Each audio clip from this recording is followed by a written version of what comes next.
And this with one example here. So a mixture question.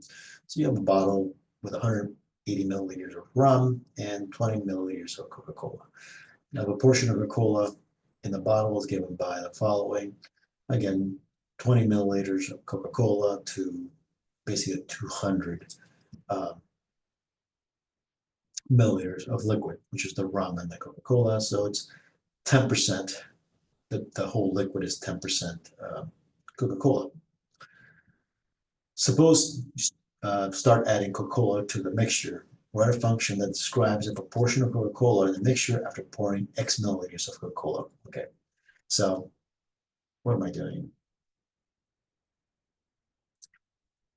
I have my original amount, which is 20 over really 200 when I had these two numbers, but now I'm going to add Coca-Cola to it. How much? X milliliters of Coca-Cola. So I add here to the top because this is the portion of Coca-Cola, or the total of Coca-Cola, and this is the total amount of liquid in the bottle, rum and Coca-Cola. So I'm going to add more to it.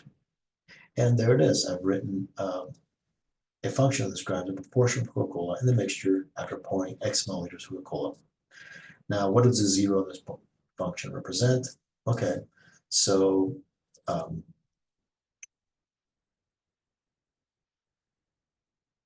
I didn't quite say a zero in the, so let me think of this as just the output is a zero. So if the output is a zero, that means all I'm doing is setting this numerator equal to zero. And again, when I solve for this, I get x equals 20 milliliters. So what does the zero in this function represent? Well, again, if I enter negative 20 here, it would say I'm removing the Coca-Cola from the original mixture. So the zero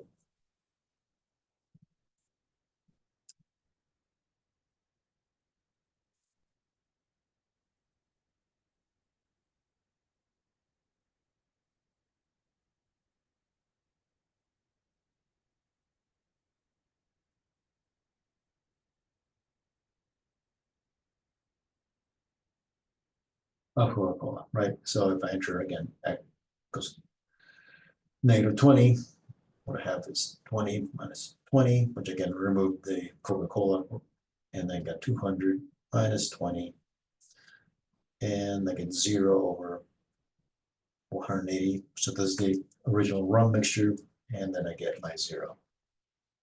In other words, the output of 0 means I have a 0% Coca-Cola mixture.